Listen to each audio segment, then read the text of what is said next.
The Galactic Council chamber sat at the center of a space station that was bigger than any planet humans had ever seen. 300 billion beings had built this station over 10,000 years.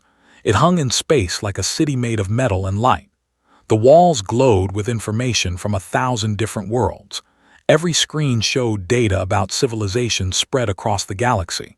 Some civilizations were old, some were new. Some were so advanced that younger species could not even understand their language. Administrator was one of the oldest beings in the chamber. His body was made of pure energy held inside a field of force. When he moved, light bent around him. When he spoke, his voice came from every direction at once. Had seen 100,000 species discovered. He had watched 900 civilizations collapse.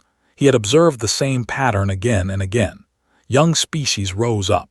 Young species made mistakes. Young species either grew stronger or disappeared. Today he was preparing a report on a new discovery. A planet called Earth. A small blue world orbiting a yellow star in a part of space that most civilizations ignored. The data on Earth was clear. Humans lived there. They had a technology level of 6.2 on the standard civilization scale. They had split atoms but had not mastered gravity. They had sent machines to other planets in their own system but had not built true spaceships that could leave their star. They had governments that fought with each other. They had weapons that could destroy entire cities, but they did not have weapons that could destroy a planet. In simple terms, humans were primitives. Interesting primitives, but primitives nonetheless. Prepared to present this information to the Council. The presentation would take 2 minutes. The Council would vote to send an observation ship. The observation ship would stay for a few months. Then either the humans would be invited to join the Galactic Alliance or Earth would be marked as restricted space. The process was always the same. It never surprised anyone.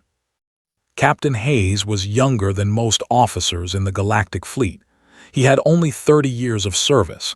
Most captains had 100 years or more, but was smart and careful. He did not make mistakes. He treated every assignment with respect. This is why he had been chosen to deliver the notification to Earth. The Meridian was a small ship. It held only 30 crew members. It was not built for combat. It was built for communication and observation. The Meridian moved through space faster than light could travel. In 3 weeks, it would reach Earth. Stood in the command center of his ship and looked at the reports about humanity. He read the translated stories from Earth's history. He studied the information about human families.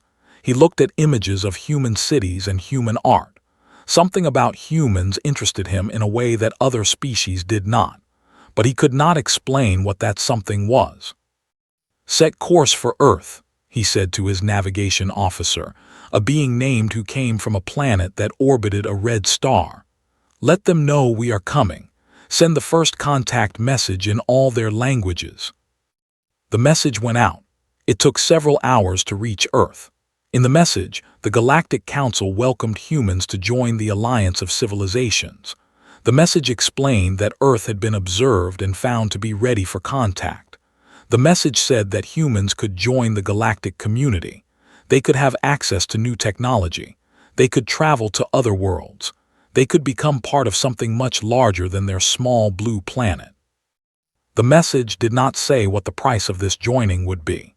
The message did not explain that young species usually had to accept bad conditions when they joined the alliance. The message did not mention that some of the older civilizations saw new species as a way to get cheap workers or slaves. On Earth, governments reacted in different ways. Some countries prepared their military. Some countries tried to hide the news from their people. Some countries welcomed the aliens with open arms. Some countries held emergency meetings in secret bunkers under the ground.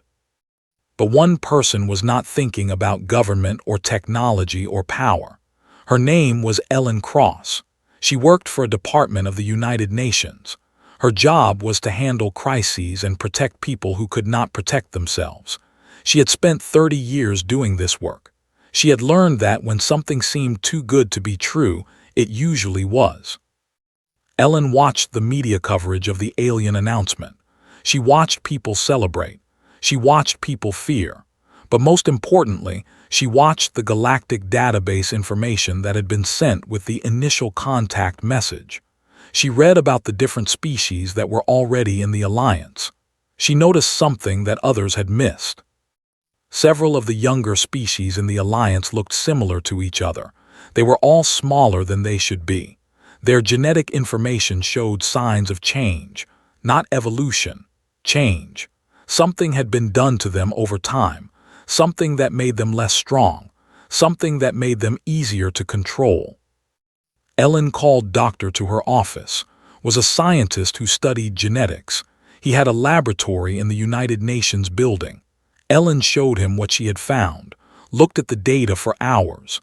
Then he looked up at Ellen with fear in his eyes. "This is impossible," said. "This data shows genetic manipulation, not accidental, deliberate. Someone in that galactic alliance is changing younger species, making them weaker. But why would they do this?"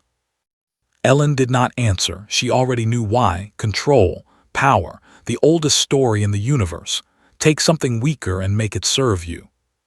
"We need to meet with this alien captain," Ellen said, "and we need to ask him some questions that he will not be expecting." She sent a message to Captain Hayes. She asked for a private meeting. Just her advisor, and the captain. No government officials, no military, no cameras, just a conversation. When received the message, he felt confused. This was not protocol. The first contact should happen with government leaders and military commanders. It should happen with ceremony and importance. This request was different. This request was private, personal. But something made him agree to the meeting. Some part of him wanted to understand what Ellen Cross wanted to know. The meeting took place in an underground room beneath North America. Ellen and were waiting when arrived. He came alone. No guards, no technology specialists, just himself. Ellen did not waste time with introduction. She said, "I have a question about your alliance. When young species join, what protections do they receive?" Answered carefully. All member species are protected under the alliance law. Ellen did not accept this answer. She asked, "Are children protected? Can other species harm human children without consequence?" Felt something strange. The question was direct. It was almost hostile, but it was also honest. This human cared about her young more than she cared about anything else. He could see it in her eyes. "The Alliance has rules about exploitation," he said. "But not rules that prevent it," Ellen said. "Rules that monitor it. That is different." Knew she was correct. The Alliance rules were weak. Young species often had to accept difficult conditions. Their children often had less protection than the children of older species. Showed the genetic data again. Asked, "What happened to these species? Why do they look like this?" Looked at the data. He knew what it showed. Over hundreds of years, the young species had been gradually changed, not by force, but by pressure, by being told what jobs they could do, by being separated from their natural development, by systems that pushed them toward being smaller, weaker, and more controllable.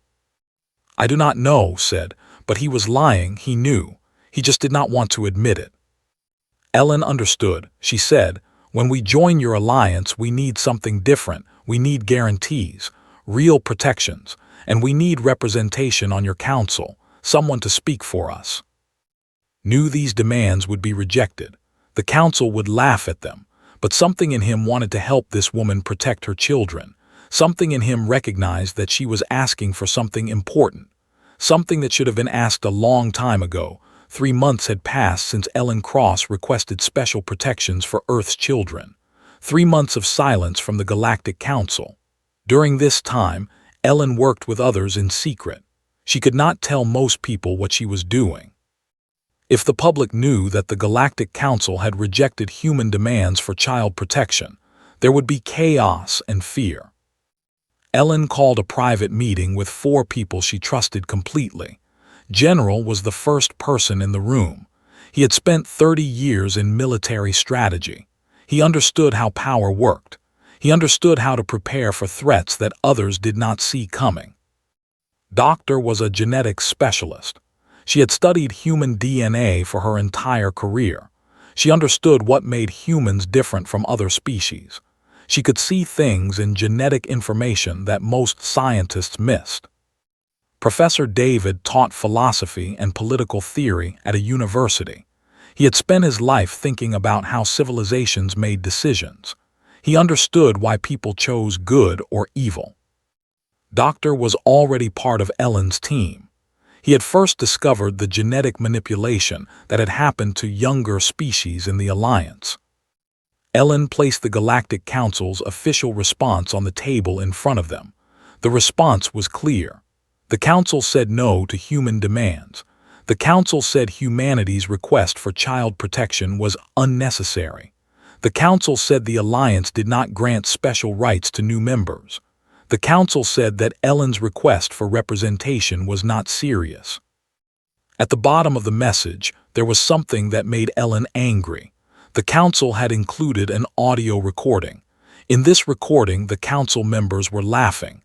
They were laughing at humans. They thought human demands were funny. They thought humanity was not important enough to take seriously.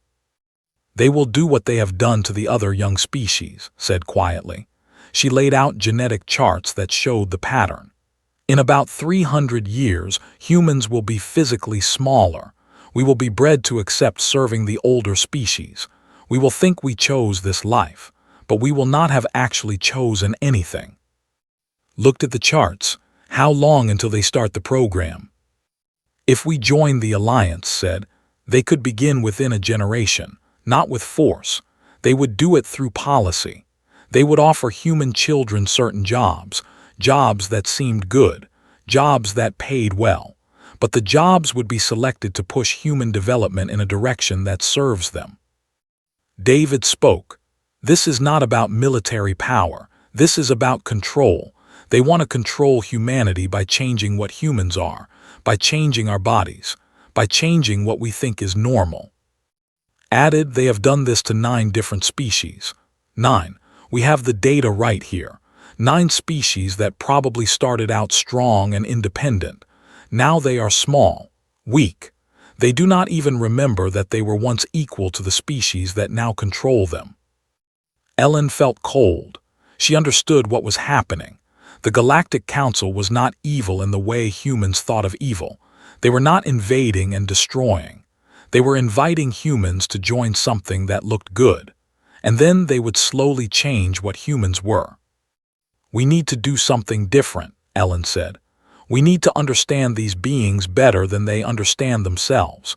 We need to find something they value, something that could make them negotiate with us. Military force will not work, said.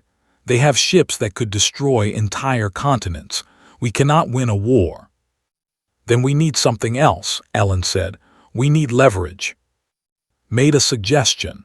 What if we analyzed the captain's communications? What if we looked for patterns? What if we could understand what makes this Captain Hayes different from the others? They spent the next 2 weeks studying every message Captain Hayes had sent to Earth. They studied his questions. They watched what topics he asked about. They noticed something that was unusual. The captain asked about human families. He asked about human parents and children.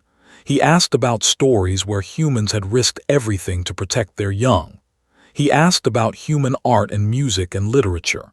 He asked about why humans valued life so much. He is curious, said.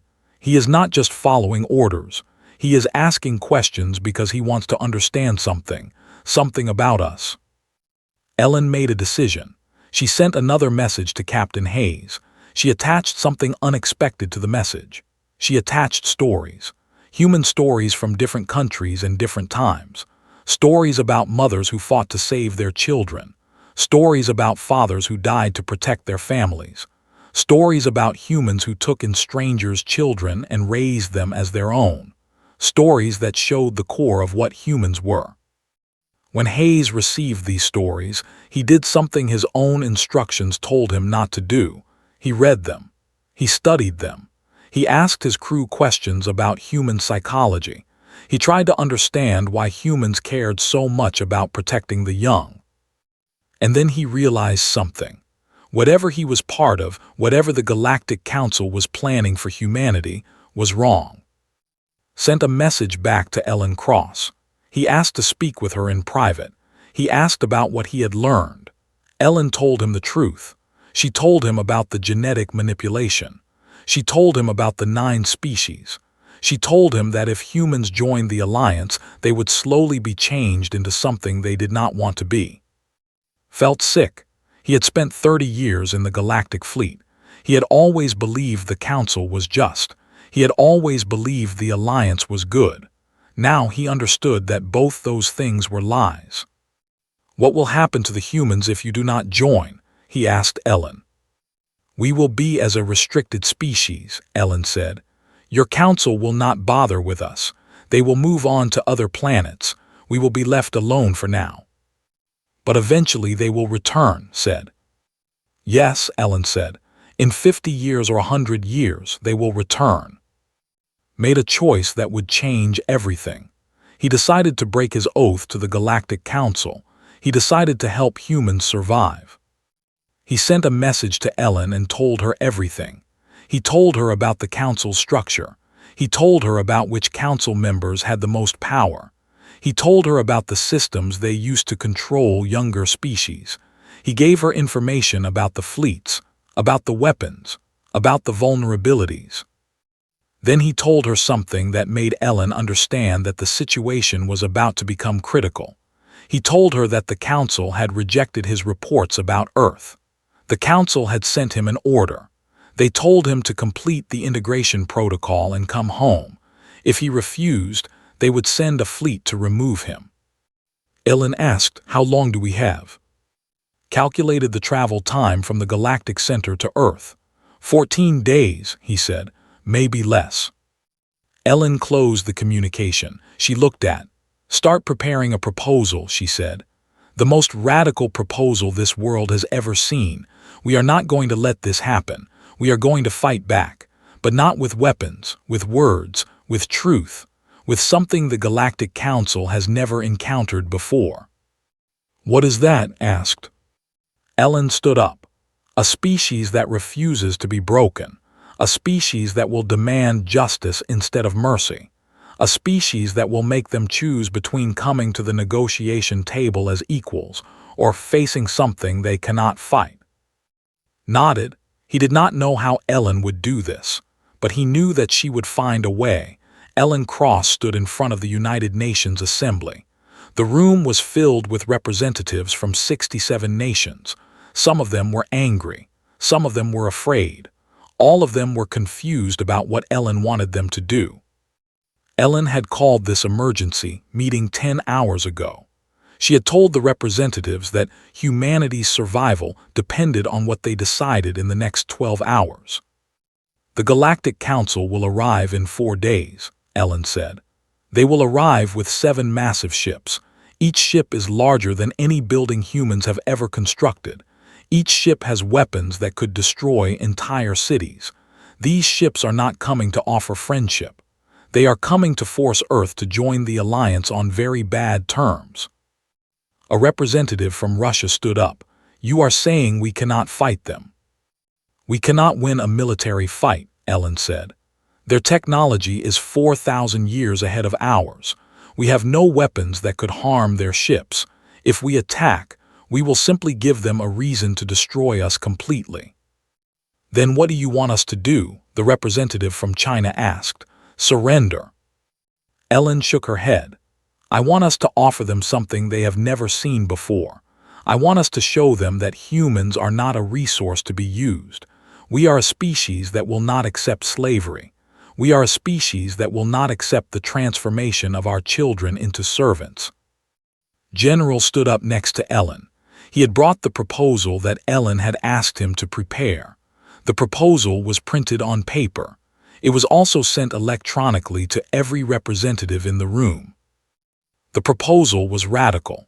It asked Earth to join the Galactic Alliance as an independent protectorate. It asked for a 200-year integration period. During this time, humans would not immediately adopt alien technology. Humans would keep their own culture. Humans would develop in their own way. The proposal also set clear conditions. Any species that tried to exploit human workers would face trade sanctions from Earth.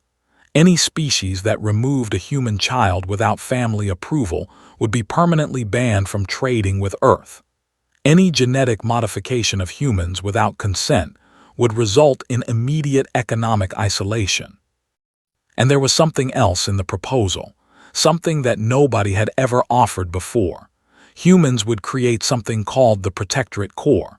This would be a group of trained humans who would work across the galaxy. These humans would help other young species that were being exploited. They would document abuse. They would help species that were being controlled by older civilizations. In other words, humans would offer to be the protectors of the weak across the galaxy. The Indian representative stood up. "This will work. The council will accept this." Ellen said, "I do not know, but I know that if we offer to surrender, they will definitely destroy what we are.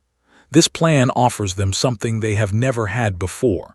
It offers them a species that will watch over the alliance, a species that will judge when they are doing wrong, a species that will be on the side of justice."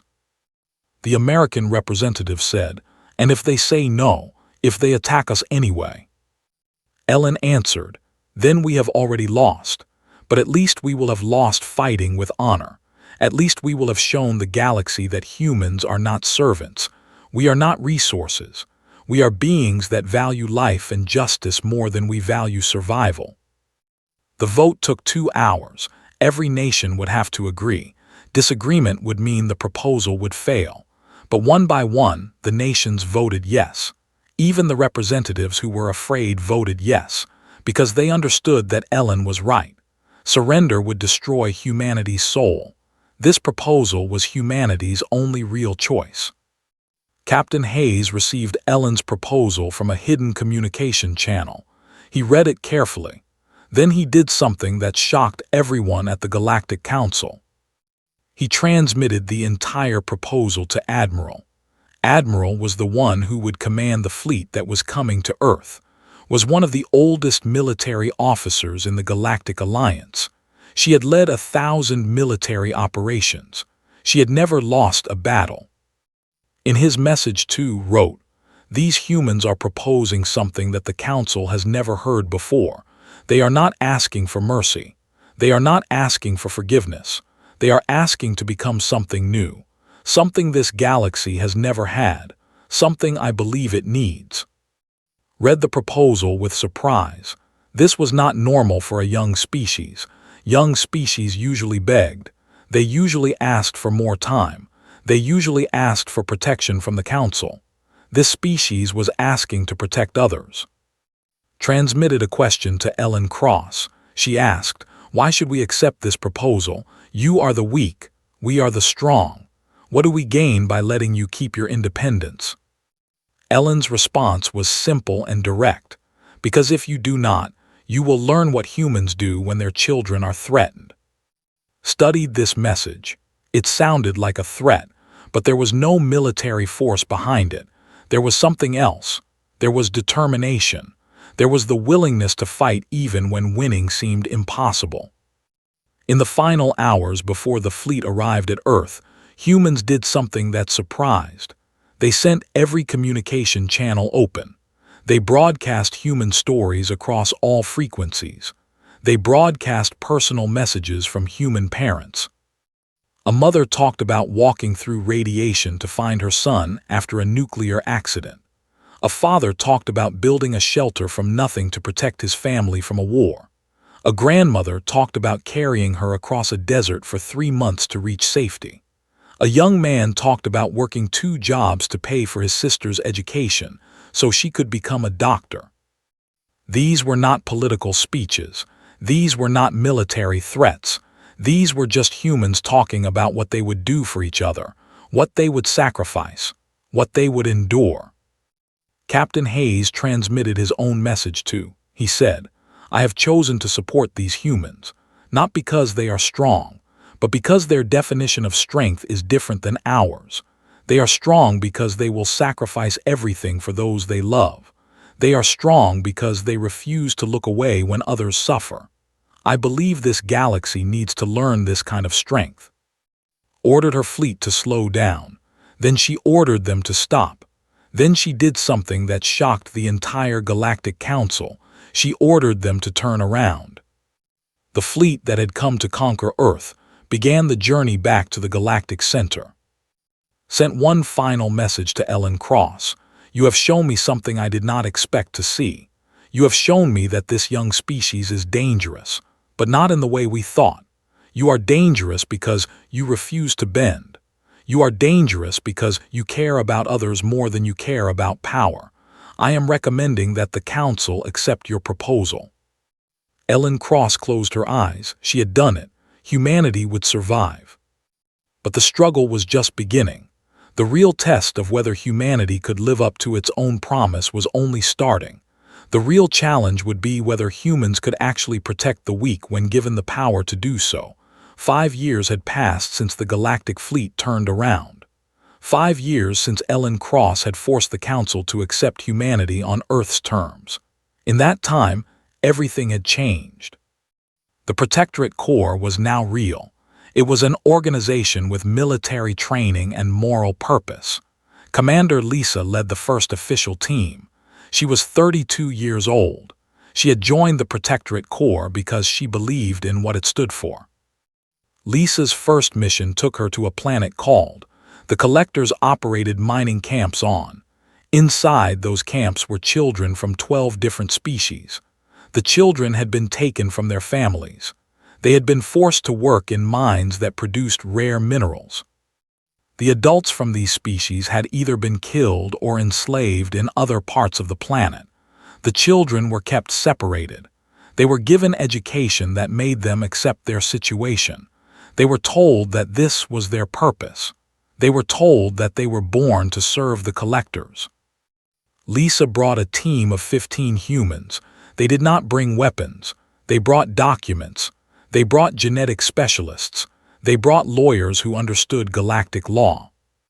Doctor was the lead specialist on Lisa's team, was trained as both a scientist and a lawyer. He spent 2 weeks on. He examined every child. He recorded genetic data. He documented the systematic damage that the Collectors had done. The genetic damage was not random. It was deliberate. Over the years, the Collectors had been slowly changing these species genetically.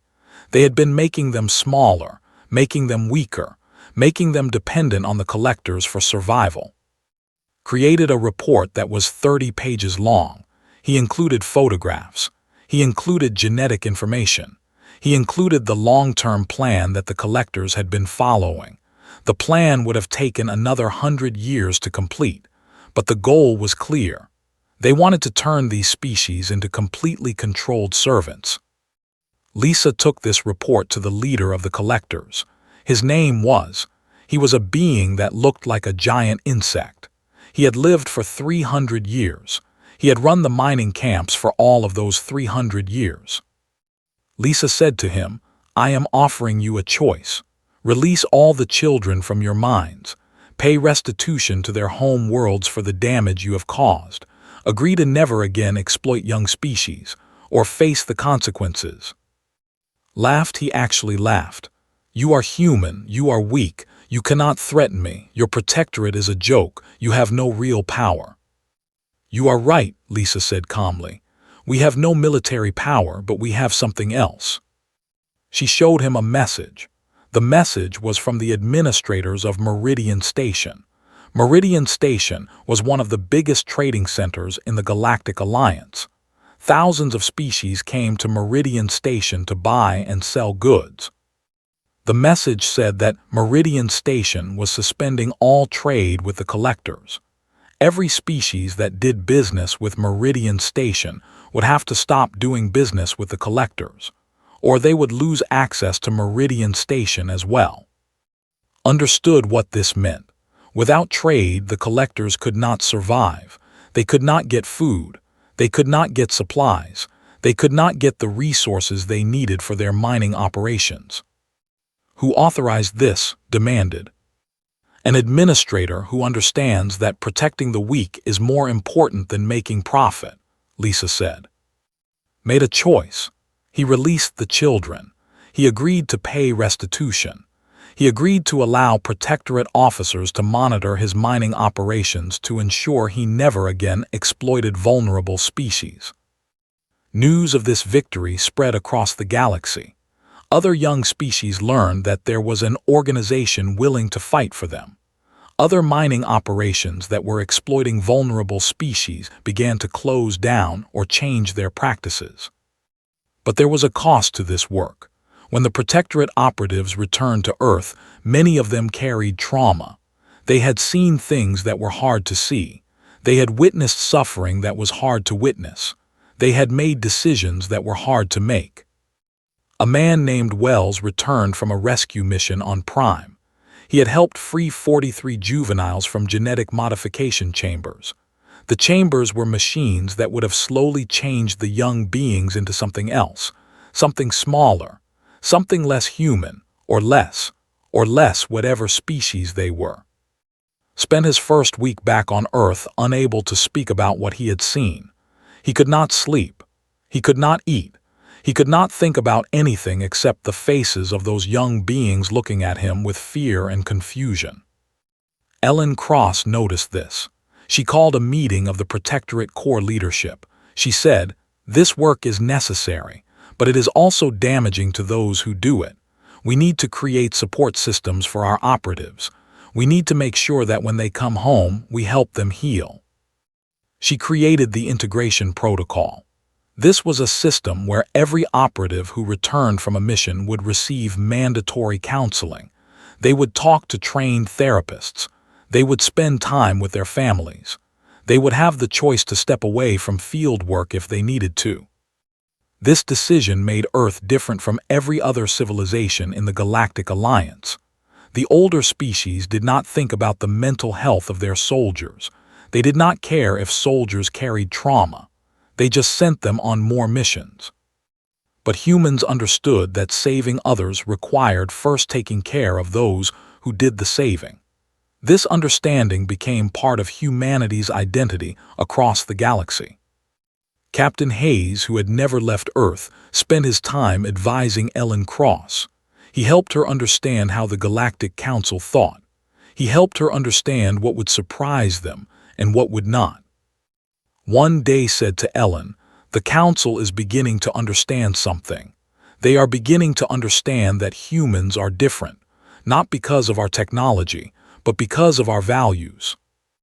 Ellen asked, "Is that good or bad?" Said, "I think it is good. I think the galaxy is beginning to change because of what humans are showing them. They are seeing that power can be used for protection instead of exploitation. They are seeing that a civilization can be strong because it cares about the weak instead of despite caring about the weak." Ellen nodded. She understood. Humanity's true strength was not military power or technology. Humanity's strength was the refusal to accept that power gave anyone the right to hurt others. Humanity's strength was the decision to protect the vulnerable even at great cost. Over the next 15 years, the Protectorate Corps grew. It grew from 15 members to 5,000 members. These members came from every nation on Earth. They came from every culture and background. They were united by a single belief, the belief that vulnerable species should be protected. The collectors eventually learned to change. With Protectorate oversight, they stopped their genetic modification programs. With human help, they began to rebuild the species they had damaged. It was a slow process. It took decades, but it happened. This became the model for how the Protectorate Corps worked, not through punishment, but through persistent pressure, through clear consequences, through the refusal to look away from suffering. Across the galaxy, a new message began to spread. If you exploit the weak, humans will come for you, but we will not kill you. We will not destroy you. We will simply show the galaxy what you have done. And we will make sure you cannot do it again. 20 years had passed since Ellen Cross first made her demand of the Galactic Council. 20 years since the Council's fleet had turned around. In that time, the galaxy itself had transformed. Cora Hayes sat in her classroom at the Academy on Earth. She was 17 years old. Her father had been a captain in the Galactic Fleet. Her mother was a species that had originally been enslaved by the Collectors before the Protectorate Corps had freed them. Cora was mixed species. Her body showed features from both her parents' species. Her father had human features. Her mother had the crystalline skin that all had. Together, they created something that had never existed before the alliance between humans and other species. Her history teacher was talking about the early years of the Protectorate Corps. She was telling the story of her father, Captain Hayes, and how he had helped humanity's first contact with the Galactic Council. "Your father," the teacher said to Cora, "was one of the first beings from the Alliance to recognize that the young species needed protection. He was one of the first to understand that humanity had something important to teach the rest of the galaxy." Cora had heard this story many times. She had grown up understanding that her father had made a choice that had changed everything. But sitting in the classroom, she realized something. Her existence was proof that her father's choice had been right. If humans had accepted the Council's original terms, there would be no Cora Hayes. Humans would have been changed. They would have been made smaller and weaker. They would have eventually been used as servants.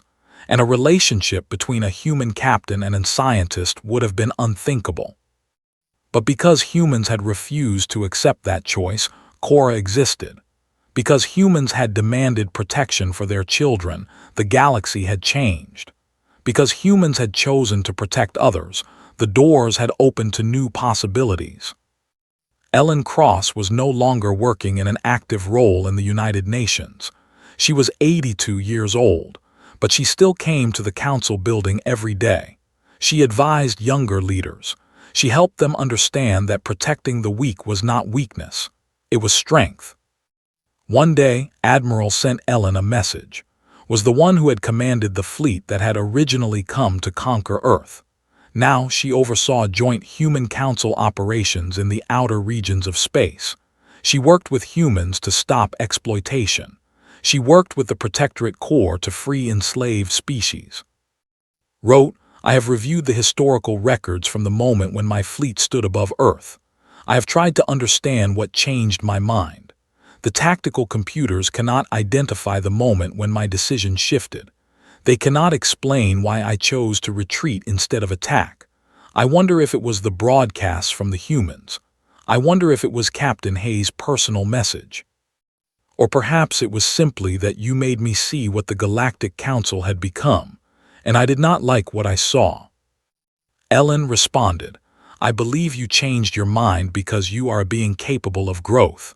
You were able to see that there was something more important than power. There was something more important than winning. There was something more important than control. I think you recognized that in humans, even if you did not understand it at first." General was 90 years old. He spent his time mentoring younger military officers in the Protectorate Corps. He taught them that protecting others was not the same as fighting for power. He taught them that true strength came from the willingness to be vulnerable enough to care about others. One of his students asked him, "Why did you believe Ellen's plan would work? You are a military strategist. You had to know the odds were against us." "Thought about this question," he said, "because Ellen understood something about human nature that the Galactic Council did not. The Council thought humans were primitive and weak, but Ellen knew that humans could be strong in ways the Council had never considered. Humans are strong because we protect each other. We are strong because we will sacrifice everything for those we love. The Council had weapons that were more powerful, but humans had something better. We had conviction." Doctor spent his remaining years developing better systems to identify and reverse genetic manipulation. With his work, dozens of species that had been modified over centuries were able to restore their original genetic codes. It was painstaking work. It took decades. but it meant that species like the could become what they were supposed to be instead of what others had tried to make them. Became head of the Genetic Ethics Committee for the Galactic Alliance. She made sure that no species could ever again be modified without absolute consent from every member of that species. She made sure that genetic diversity was protected. She made sure that younger species could not be changed into servants. David wrote 3 books about what had happened. He called them the Human Revolution books. He argued that humanity had changed the galaxy not through military force or technology, but through moral force. Through the simple refusal to accept that power gave anyone the right to hurt others. The collectors eventually transformed their entire civilization.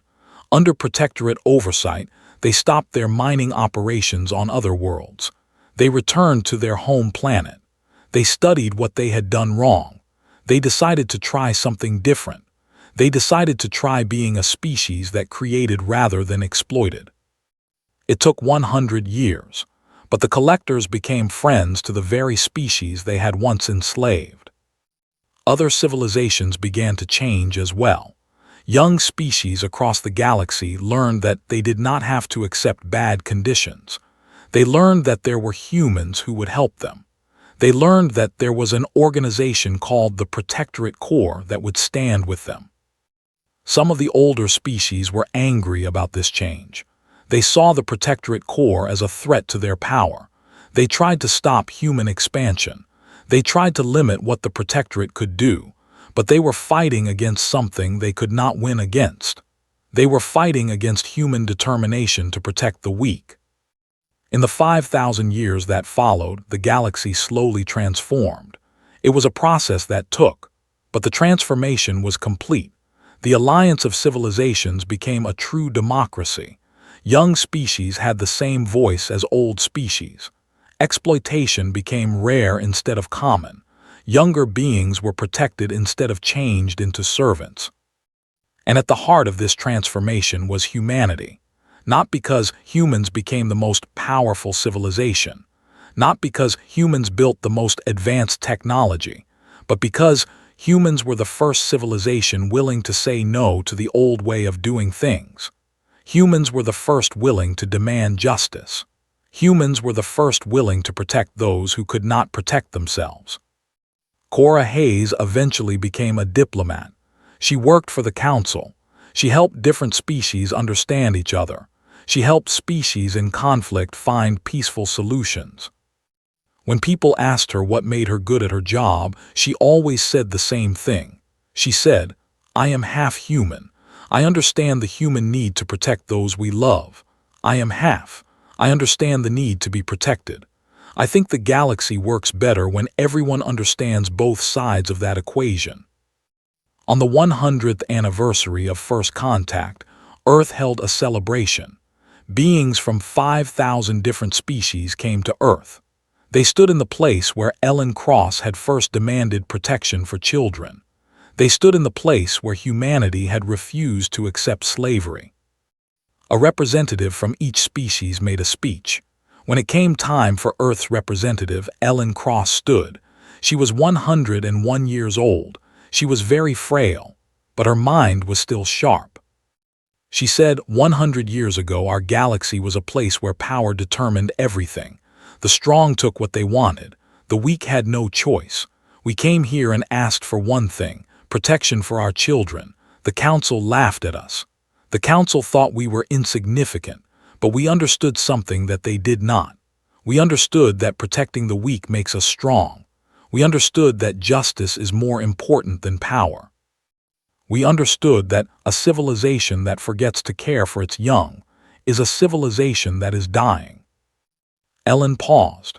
She looked out at the thousands of beings gathered before her. She said, "This is what we gave the galaxy. We did not give them weapons. We did not give them technology. We gave them something better. We gave them the example of a species willing to stand up and say that exploitation would not continue. We gave them the example of a species willing to sacrifice for those who could not fight. We gave them hope that the galaxy could be different." She sat down. The entire gathering was silent for a moment. Then every being in the room made their own form of applause. They had all lived long enough to understand what Ellen was saying. They had all understood the change. They had all felt the difference. Humanity had not conquered the galaxy. Humanity had transformed it, not through war or power, but through the simple, radical decision to protect those who could not protect themselves, to demand justice, to refuse to look away. The galaxy had called Earth looking for a new species to control. What they got instead was a species that would not be controlled, a species that would not be broken, a species that would change everything.